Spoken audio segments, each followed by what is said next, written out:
KANZHUN, ticker BZ, just reported their Q2 numbers. They beat EPS estimates, coming in at 33 cents against the 32-cent consensus, but they narrowly missed on revenue, so they posted $353.5 million, which is, a tiny 0.5% miss off the estimates. Right. And looking ahead to Q3, management's guidance is projecting revenues between 2.41 billion and 2.50 billion Chinese renminbi. That is an 11.4% to 15.6% year-over-year growth. And the market immediately bought in, actually. The stock jumped 4.7% to $16.16 on heavy trading volume, like nearly 3 times the average. Wow, 3 times the average. Okay, so we've got a thick stack of earnings reports and Bank of America notes on KANZHUN today, and our mission for this deep dive is to figure out for you if this massive stock jump is actually justified by their core business. Right off the bat, we need to clarify why we're jumping between dollars and renminbi here. Yeah, that currency mix can be super confusing. Exactly. Because KANZHUN is a Chinese company, their operations and balance sheet are in RMB. But since they trade on U.S. exchanges as American Depository Shares, or ADSs, their stock price and per-share metrics are priced in dollars. And that mix can mask a huge distortion in their headline numbers, right? I mean, net income spiked 173% year-over-year to 1.94 billion RMB. It sounds incredible until you actually read the footnotes. Right, because almost all of that is a 1.46 billion RMB one-time investment gain. So is this jump purely from core operations? Well, no. When you strip out that massive windfall, their adjusted net income grew a much more modest 9.4%.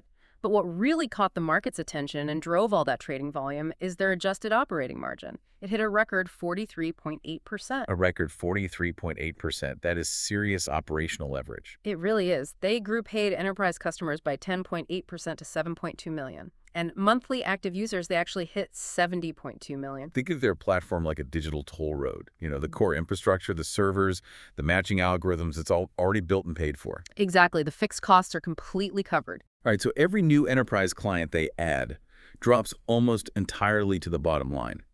Growing those enterprise clients by nearly 11% in the middle of China's incredibly tough macroeconomic environment, that shows they have real pricing power.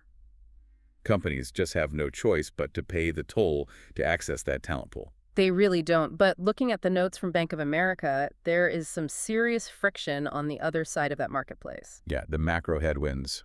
How are they hitting the job seekers themselves?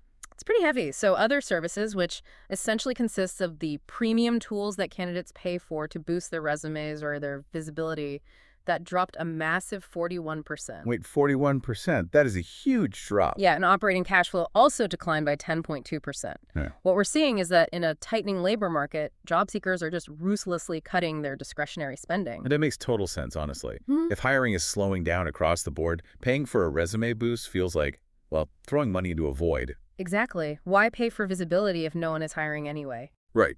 And that brings us to the structural threat BofA highlighted, which is AI. We usually hear about AI as an absolute margin booster, but for traditional job board models, it's kind of a double-edged sword. It really is. I mean, artificial intelligence is vastly improving KANZHUN's matching algorithms, right? It's pairing candidates with employers much faster. Which sounds great on paper. Right. But structurally, if the platform gets too efficient, the time a candidate spends searching decreases. That drastically lowers the volume of paid interactions and clicks they need to fill a role. So the very technology making them efficient is cannibalizing their premium service volume. Exactly. They're basically optimizing themselves out of those premium click revenues. So the macro environment is tightening, job seekers are abandoning premium features, and AI might fundamentally compress their billing metrics. To stop investors from running for the exits, management is essentially paying them to wait out the storm using their balance sheet. Precisely. They are sitting on a huge cash pile of 18.8 billion RMB. So management is deploying that capital to offset these operational risks by funding a $230 million annual dividend. Which translates to 51 cents per ADS, for those of you tracking the U.S. ticker. Right. And remember that ADS is just the U.S. traded certificate representing their foreign shares. Combine that dividend with an active $400 million share buyback program, and management is actively putting a floor under the stock price. Which brings up a fascinating long-term paradox for you to mull over as you watch this stock. KANZHUN is aggressively integrating AI to streamline their platform and match candidates faster. Which is what every tech company is trying to do right now. Right, but if AI eventually automates a massive chunk of white-collar work across the economy, Will the exact same technology they are using to improve their product eventually shrink the broader labor demand their entire business model relies on? Wow. Yeah, that really is the ultimate question for any human capital business right now. Keep following the show for your daily earnings coverage.